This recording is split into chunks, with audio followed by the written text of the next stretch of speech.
de l'éducation dans le Gabon.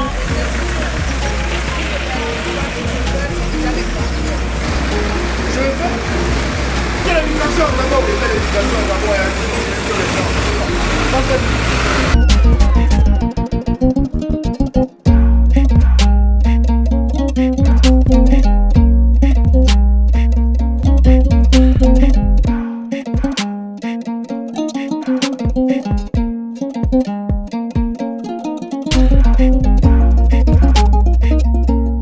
Ce matin, devant l'office des examens de l'université Omar Bongo de Libreville, pour marquer notre désapprobation par rapport à la situation que nous avons connue au Gabon depuis des années, et surtout cette année qui a été marquée par non seulement les grèves, mais aussi par des examens sanctionnés par des diplômes qui ne seront jamais reconnus. Nous sommes donc venus ici, devant le symbole de l'attribution des diplômes au Gabon, sur le niveau universitaire, pour montrer à la face du monde le vrai visage d'un régime génocidaire intellectuel. Donc nous allons symboliquement procéder à la destruction, à l'incinération des diplômes de cette année. Je vous remercie.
Privée, construite donc par la présidente de la Cour constitutionnelle. Comme vous pouvez le constater, contrairement à l'université Omar Bongo, nous n'avons qu'à voir le niveau de sécurité. C'est une université qui est hautement sécurisée. On peut voir à l'entrée et apprécier à des pavés. On a vu tous à quoi ressemblait l'université Omar Bongo en ce qui est des voiries. Ça ressemble à un champ d'entraînement de l'armée gabonaise. Voilà en fait le contexte dans lequel nous nous trouvons au niveau de l'éducation. Une éducation à deux volets. On a des établissements privés construits par des personnalités qui répondent aux normes internationales. On a des établissements publics construits par le contribuable qui ne répondent à aucune norme. Et c'est en fait ce que nous voulons démontrer à travers notre caravane. Donc appréciez. On rêve tous, en tant qu'enfants de pauvres, d'apprendre dans des établissements comme ça. Mais comment comprendre que ce sont des personnalités qui puissent construire ces établissements, des fonctionnaires qui puissent, ce ne sont pas des entrepreneurs, ce ne sont pas des hommes d'affaires, ce sont des fonctionnaires qui arrivent à bâtir des édifices comme ça, pendant que l'université publique construite par l'État, ne ressemble à rien si ce n'est qu'un champ de guerre de l'armée gabonaise. Voilà, donc voilà, nous continuons notre caravane.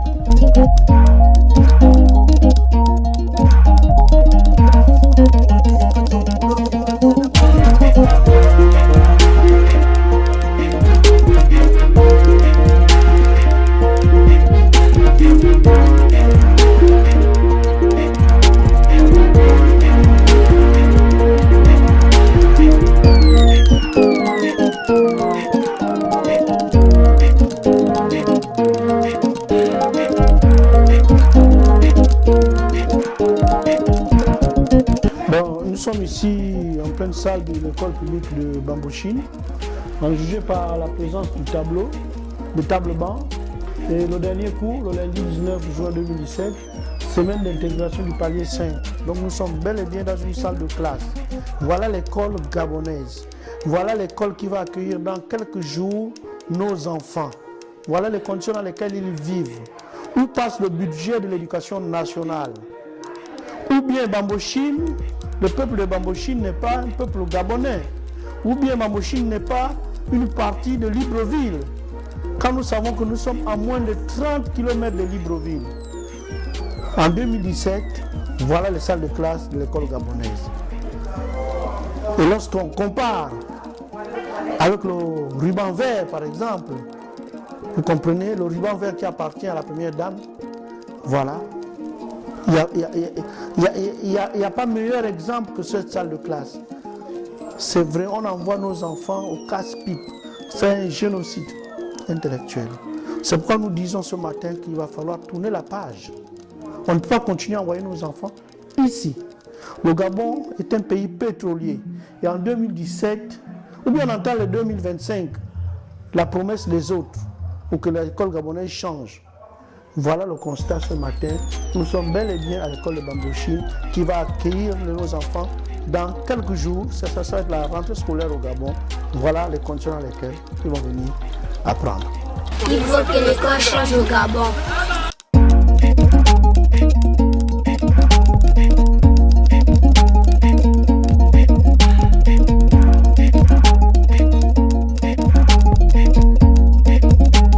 Ok, nous sommes ici à l'école publique de Bellevue 1. Nous constatons l'état des délabrements après avoir fait l'école publique de Bambouchine et le lycée, le collège Berthe et Jean, qui appartient à la présidente de la Cour constitutionnelle. Nous voyons vraiment le déphasage entre le privé et le public. Ici, nous sommes dans un établissement public qui est livré à lui-même où les conditions d'apprentissage sont complètement impossible vu l'état de délabrement avancé des salles de classe. Donc le budget d'investissement de l'éducation nationale, comme l'association des parents d'élèves que je représente à Padi l'a toujours souhaité, devrait être rehaussé car actuellement il tourne autour de 4% du budget national, ce qui est complètement insuffisant au vu de tout ce qu'il y a à faire en termes d'éducation dans notre pays.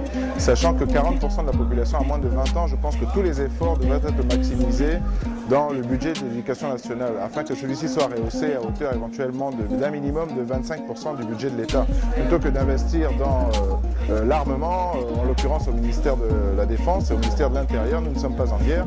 Je pense qu'il faudrait sérieusement rehausser le budget d'investissement du ministère de l'Éducation nationale, car ce que l'on voit ici, ce sont des salles de classe complètement délabrées, sans table-banc, sans toilettes, des morceaux de détritus un peu partout dans la cour, avec des risques d'accidents et des bouts de fer.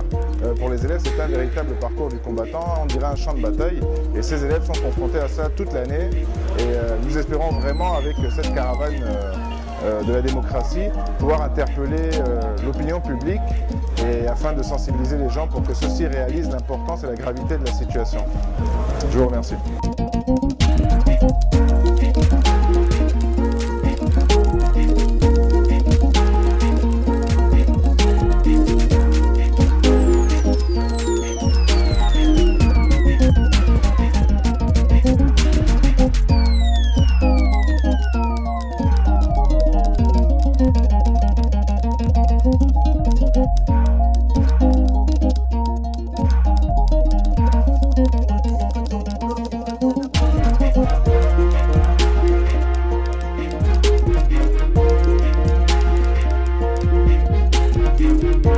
Je déplore le fait que nous n'ayons n'avons pas été accompagnés par des étudiants, les locaux, qui nous auraient fait un très bon témoignage par rapport à leur environnement de travail et aussi leur cadre d'études. Je pense que c'est le seul manquement que nous avons constaté à l'université. Nous étions les seuls à découvrir ce cadre qui nous a accueillis, mais qui ressemble à un champ d'orion. Je n'ai jamais visité l'école publique de Bambouchit, dont j'avais déjà entendu parler, bien évidemment. Mais la gravité de la situation dépassait en fait mon imagination. Principalement cette école-là, en fait, je me serais cru éventuellement au fin fond de mes cambeaux en voyant ça, mais non, nous étions bel et bien dans la commune de Libreville. En tant que parent d'élèves, j'interpelle, en fait, j'ai envie d'interpeller les autorités quant à la juste répartition d'un éventuel budget dans l'éducation nationale. Nous avons comparé les établissements construits par les autorités en place à titre privé. Nous avons visité les établissements publics où se trouve l'égal accès à l'éducation. Nous avons deux modèles de formation complètement opposés. Nous sommes là, si on constate le cadre national, en violation déjà de la mère de loi qui est la Constitution. La démocratie est fille de l'éducation. On ne peut pas parler de démocratie sans parler de l'éducation. Encore qu'il y a éducation, au Gabon on nous parle de sauver l'année. Mais mon Dieu, en quoi moi, étudiant, ou élève, ou petit apprenant, je vais sauver l'année? C'est une politique éducative qui est mise en place depuis les années 50 et que les dirigeants ne veulent pas changer, c'est à leur avantage. On oriente tout le monde à la politique sans rien connaître de la politique. La politique est une science, il faut l'étudier pour la gestion, la bonne gestion d'une nation, d'une société.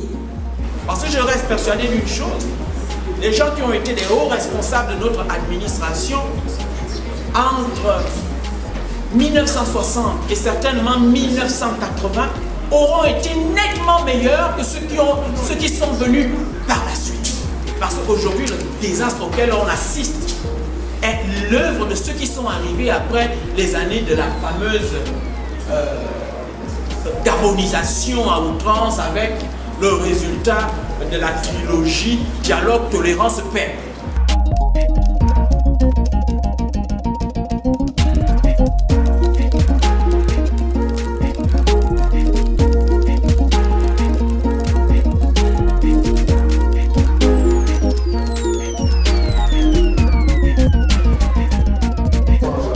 Je m'appelle Ngolé Karina, je suis étudiante à l'Université Omar Bongo, précisément au département de droit. J'appartiens au mouvement étudiant conscient.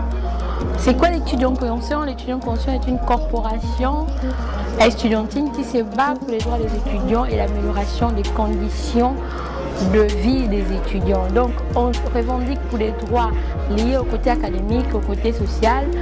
Maintenant, ce qui nous a motivés à participer, à faire partie de cette plateforme, c'est le fait que tournons la page est un événement lié à la démocratie et la démocratie est fille de l'école. On ne peut pas parler de démocratie sans prendre pour baromètre l'éducation. Et mon sentiment au sortir de cette caravane, c'est que l'éducation est tarifaire. Et aujourd'hui, nous invitons les acteurs politiques à prendre leurs responsabilités, mais surtout aussi les enseignants à faire la part de choses et les parents d'élèves à jouer le rôle qui est le leur, celui de parler quand ça ne va pas, de soutenir les enfants. On ne soutient pas les parents seulement en achetant les cahiers, en payant l'école, mais en s'élevant aussi pour revendiquer le droit à l'éducation qui est énoncé par la Constitution gabonaise dans son article 1er. Donc ici, j'aimerais simplement dire que tous les étudiants du Gabon et de l'Afrique deviennent conscients qu'aucun État, aucun continent n'essaie de développer sans l'éducation. Et je vais clôturer en disant hasta la victoria siempre. Je m'appelle Georges Mbaga, je suis le président exécutif national du réseau des organisations libres de la société civile pour la bonne gouvernance au Gabon, ROL-BG, membre de la campagne Tournons la page. Cette caravane s'inscrit effectivement dans le cadre de notre mandat. Le ROL-BG a pour vocation de vulgariser les principes démocratiques, notamment chez les jeunes, à travers l'éducation à la citoyenneté démocratique. L'école étant au centre même de la démocratie, parce que le droit à l'éducation est un droit universel, est un droit inaliénable qui est reconnu non seulement par les instances internationales, par l'UNESCO, par les Nations Unies et effectivement par notre Constitution. Donc c'est un droit sur lequel le ROL-BG reste attaché. Donc nous vulgarisons l'accès à l'éducation. Nous pensons qu'il est essentiel dans un pays comme le Gabon qui regorge de ressources immenses, de promouvoir une éducation de qualité. Alain Pendi, secrétaire général adjoint des dynamiques unitaires, coordonnateur de la dite campagne 2017. Nous avons fait le tour de certains établissements et au sortir de ce safari de l'éducation, nous avons eu des larmes aux yeux. Des larmes aux yeux. J'ai su la véritable identité de l'école gabonaise. Ce n'est qu'il y a 48 heures. Mais au sortir de cette caravane ou de ce safari de l'éducation, j'ai dit, j'ai honte. Honte de mon Gabon. Honte des dirigeants de ce Gabon. Mais comment concevoir qu'une école publique qui est située dans une banlieue de Libreville, à moins de 15 km de Libreville, soit dans cet état? L'école publique de Bambochine, c'est triste. C'est triste qu'en 2017, on serait dans une école de la veille des indépendances. La veille des indépendances. Elle n'a pas changé l'école de Bambochine. Nos enfants apprennent à même le sol. Quand il y a la pluie, ils se mouillent. Voilà l'école de Bambochine. Mon nom est Joël Lanty Digui 3 du mouvement des jeunes africains pour la propagande de l'Union africaine, le MJA-PUA. Le diagnostic a été fait. Ce qu'il en ressort, c'est que nous avons une école malade, agonisante. Et si rien n'est fait, nous conduisons tout droit nos enfants vers une mort certaine. Donc c'est pour éviter de jouer aux médecins ici après le décès que nous sommes là. Donc le mouvement des jeunes africains pour la propagande de l'Union africaine, qui a dans son cahier des charges inscrit aussi l'éducation au centre de ses priorités, est là pour dire non seulement que nous ne tolérons plus, nous ne donnerons plus blanc-seing à ceux qui tirent à boulet rouge sur des syndicats ou sur l'éducation. Nous ne donnerons plus blanc-seing à ces personnes qui guident nos enfants, nos frères, nos sœurs vers l'ignorance. Monsieur Biyege Kevin, délégué provincial de la CONACYTIA du Moyen-Ogooué. Nous sortons très satisfaits et que nous attendons que tout ce que nous avions décidé ici, que tout cela soit mis en application. Nous n'attendons que l'applicabilité des décisions que nous avions tous prises ici. Il y a Isabelle Ozoumé, membre de Dynamique Unitaire. C'est un sentiment dans un premier temps de satisfaction et dans un deuxième temps, il y a un goût d'inachevé. D'inachevé tout simplement parce que là, nous venons de faire une campagne initiée par le mouvement citoyen Tournons la page. Donc, dans le cadre de Tournons la page Gabon, nous avons fait la caravane qui a commencé hier, samedi 23, par le safari. Et aujourd'hui, nous avons terminé avec des ateliers. En tout cas, tout s'est passé dans le calme. Et vraiment, les échanges étaient fructueux et constructifs.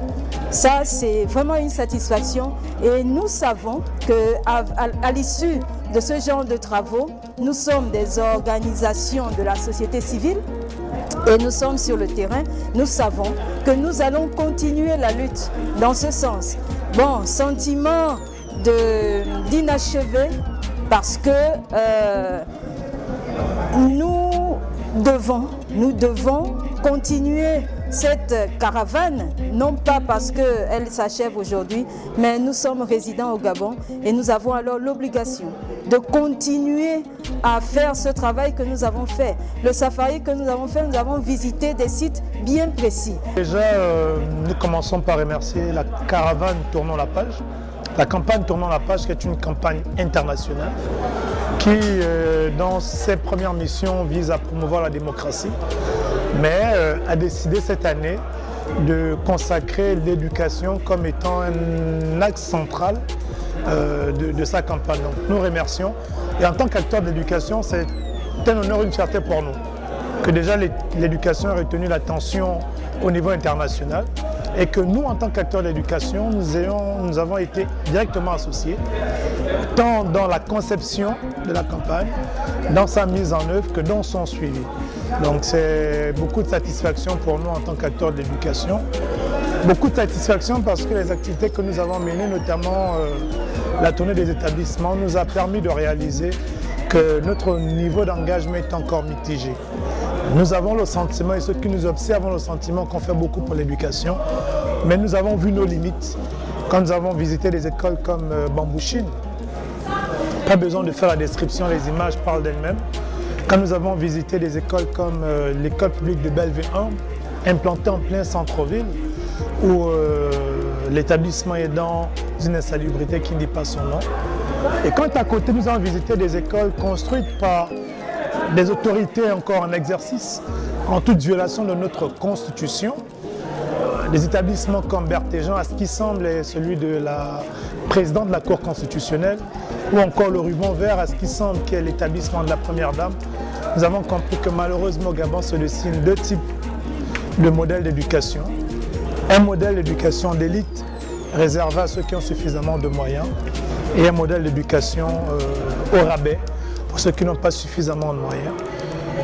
Nous avons réussi les choses dans ce pays. Nous avons fait plier le pouvoir dans ce pays. Nous étions 2, 3, 4. Ce n'est pas le nom, c'est la qualité. Un bon groupe, bien déterminé, comme vous êtes, bien engagé, bien organisé, surtout bien discipliné. Le pouvoir, quel que soit le pouvoir, ne peut pas venir à bout de cette détermination. C'est la détermination qui compte. Soyons tout simplement déterminés face au problème de l'école. Ça part de l'organisation des syndicats, des vrais syndicats, pas des syndicats façon, pas les mange-mille. Mettons nos organisations en puissant réseau. Je crois que nous avons décliné un certain nombre de choses dans l'atelier numéro 4, ce que nous pouvons faire allant de la mise en réseau jusqu'à la protection de nos membres, jusqu'au financement. Nous avons les moyens de le faire. L'essentiel, c'est de savoir s'organiser. Comment on s'organise? Qui fait quoi? Qui doit réussir quoi? Je crois que le petit exercice que nous avons fait, c'est-à-dire, on appelle ça le partage des rôles. Tel doit faire telle chose et il se limite à faire cette chose. Tel doit faire cette chose et se limite à faire telle chose. Regardez comment ça a marché. Il n'y a même pas eu de débat, il n'y a pas eu de polémique, il n'y a rien eu. Parce qu'au départ, on est parti du principe que toi, tu te mets là, tu le fais. L'autre se met là, tu le fais. Et qu'est-ce qu'on fait? On fait seulement tout un... On fait le bilan. Obligation de résultat. Je suis très content. Et j'aimerais, pour terminer, rappeler que nous n'est pas en train de s'amuser. Les campagnes comme Tournons la page ou les organisations comme ça, c'est pas on ne viendra pas, c'est pas pour boire le bouillon, bien pour faire du congo-ça. C'est pour produire. Et on va nous juger en fonction de ce que nous avons produit. Et nous avons bien produit. C'est la qualité du rapport qui nous a été lu, qui sera peut-être regardé bien formuné par les experts de l'éducation, que nous allons harmoniser. On va faire la mise en page que nous allons envoyer à qui de droit. C'était un premier pas pour la coalition Tournons la page Gabon, auquel j'invite toutes les organisations, celles qui ne sont pas encore affiliées, parce que même pour être affilié à Tournons la page, c'est tout un processus, nous allons le respecter. Et merci pour la qualité des interventions, merci pour la solidarité et surtout, merci pour le travail.